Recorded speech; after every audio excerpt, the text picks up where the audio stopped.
वैधानिक मंडळामध्ये महिलांना तुमच्या बहिणींना आरक्षण देण्याचा मुद्दा काही वर्ष जे आहे त्यांनी चर्चेला आणला होता आणि त्या संदर्भातला जो आहे फायनल निर्णय जो आहे आता येत्या 2-3 दिवसामध्ये लोकसभेमध्ये सर्व पक्षांच्या बैठकीमध्ये होणार आहे. या संबंधित मी एवढंच सांगेन की महात्मा ज्योतिराव फुले यांची 200वी जयंती देशभर साजरी करण्याचं मोदी साहेबांनी सुद्धा जाहीर केलं. राज्य सरकारमध्ये फडणवीस साहेब सुद्धा त्याबद्दल प्रयत्नशील आहेत. महात्मा ज्योतिराव फुले आणि सावित्रीबाई फुले यांनी महिला सक्षमीकरणासाठी शिक्षणाचं पहिलं पाऊल त्यांनी उचललं आणि समान दर्जा महिलांना दिला पाहिजे. त्यावेळेपासून त्यांनी जे आहे त्याच्यासाठी काम केलं. या 200व्या त्यांच्या जन्मतिथी निमित्तानं वर्ष साजरं करीत असताना त्यांचे अख्खं वर्ष साजरं करणारा कार्यक्रम करणारा राज्यभर देशभर बाहेर सुद्धा खऱ्या अर्थानं जे आहे ते महात्मा ज्योतिराव फुले सावित्रीबाई फुले यांच्या कार्याला आणि त्याचबरोबर बाबासाहेब आंबेडकर यांनी जे काय समानतेचं धोरण आपल्या संविधानामध्ये सुद्धा म्हटलेलं आहे त्यांना खऱ्या अर्थानं श्रद्धांजली ते अर्पण करता आहे. याच्याबद्दल मला खूप आनंद आहे. तर एक स्थानिक प्रश्न होतो, शहरातील जी वाहतूक आहे ना ती अद्याप अंमलबजावणी झाली नाही. तसं आम्ही पण त्यांच्याशी बोललो, इतर पोलिसांशी बोललो, सगळ्यांशी बोललो. काय अडचणी म्हणाले कल्पना नाही तर त्यांनी ठरवलं होतं की बाहेरून कुठून या काही 1-2 ठिकाणी काहीतरी काम चालू आहे म्हणून सगळं मोठे ट्रक्स आणि सगळीच वाहतूक होते आहे. 2-2 तास अपघात होता पण 2-2 तासची वाहतूक होत नाही. त्याबद्दल मागे पण मी चर्चा केली. त्या मीटिंगमध्ये परत अधिकाऱ्यांना बोलवलं काय अडचणी आहेत ते समजून. त्या शेतकऱ्यांच्या बाबतीत आता काही दिवसांपूर्वी अवकाळी पावसाला पुन्हा नुकसान मंत्रिमंडळामध्ये चर्चा केली. सगळ्यांनीच त्याबद्दल जे आहे महाराष्ट्रभर अनेक ठिकाणी हा अवकाळी पाऊस फार मोठ्या प्रमाणामध्ये वेगवेगळे जे आमच्या पिकांचं नुकसान झालेलं आहे आणि म्हणून मग मुख्यमंत्र्यांनी जे आहे त्याचेच आदेश दिले. आपण तर सांगितलं सुरू करा काम पंचनाम्याचं दिला. ते पंचनामे वगैरे जे आहे एकत्रित जे सगळे आल्यानंतर जे आहे एकूण किती मोठं नुकसान आहे त्याचा सगळा आढावा घेऊन निश्चितपणे याबद्दल काय आर्थिक सहकार्य करता येईल याबद्दल सरकार निर्णय घेईल. सर, शेवटचा एक प्रश्न, तुम्ही रॉकेल वाटप देण्याचं जाहीर केलं होतं पण अद्याप लोकांपर्यंत पोहोचताना कधी लोकांना रॉकेल मिळू शकते कारण अजूनही गॅस टंचाई काय एक तुम्ही लक्षात घ्या की गेली 10-12 वर्ष जे आहे उज्ज्वला आल्यानंतर आपण रॉकेलचं उपयोग बंद केला होता. त्याच्यामुळे रॉकेलचं वाटप होत नाही. त्यावर रॉकेल वाटप केंद्र जी होती काही मोठे जे डीलर्स होते काही रिटेलर्स होते त्यांची जी साखळी होती पोचवणारी ती पूर्णपणे जी आहे संपली. त्यामुळे पुन्हा आम्ही आता सगळ्यांना जिल्हाधिकाऱ्यांना कळवलं मुंबईपासून सगळ्यांना की अशा जी काही केंद्र असतील त्यांनी जे पुढे आले तर त्याचं ताबडतोब पुनरुज्जीवन त्यांचं जे काही त्यांना परमिशन वगैरे त्यांचं लायसन्स वगैरे वगैरे वगैरे आहे ते ताबडतोब हे मंजूर झालं असं काही केलं नाही. त्याच्यासाठी थांबायचं नाही. काही अर्ज पडलेले होते आम्ही सांगितलं हे मंजूर. काही वारसदाराची कामं होती आम्ही सांगितलं हे मंजूर ग्राह्य धरण्यात आलेला आहे आणि आणखीन कोणाला पाहिजे असेल तर 24 तासामध्ये त्याला आपण विक्रेत्याचं जे आहे लायसन्स वगैरे देणार आहोत.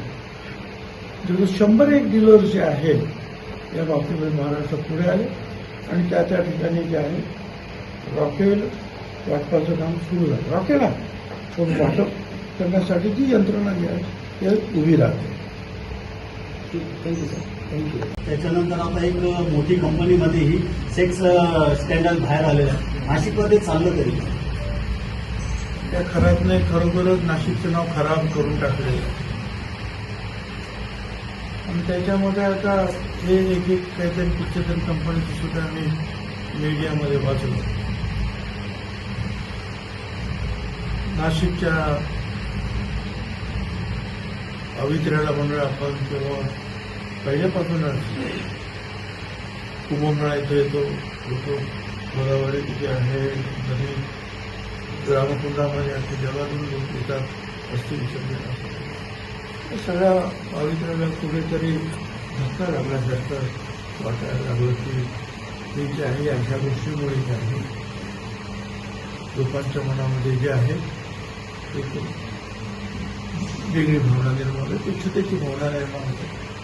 परंतु नाशिकची जनता जी आहे त्या जिथे जिथे अशा काही गोष्टी असतील त्या गोष्टी निश्चितपणे समाजात पोलिसांना बरोबर घेऊन करते. आणि हे असे काही उद्योग कुठे चालले असतील निश्चितपणे बंद होतील आणि नाशिकचे जे आहे पावित्र्य जे आहे कायम राखण्यासाठी सगळे प्रयत्न करतो. सर, याच्यातले जे आरोपी आहेत त्यांना कडक शिक्षा व्हावी अशी सर्व स्तरातून मागणी केली जाते. आणि आता ही एक म्हणजे हायटेक कंपनी आहे, मोठी कंपनी आहे. त्याच्या धर्मांतरापासून तर मुलींचे वेगवेगळे दबाव आणून प्रयत्न करण्यात आलेला आहे. दुसरं तर घराच्या बाबतीचे असंतोष प्रचंड आहे. काय तुम्ही सांगाल यांना, या अशा लोकांना कशी शिक्षा व्हायला पाहिजे? असं आहे की पोलीस जिथे तिथे त्यांनी कायदा हातात घेतलेला आहे, अत्याचार अन्याय केला असेल त्या त्या ठिकाणी निश्चितपणे कडक कारवाई करतील.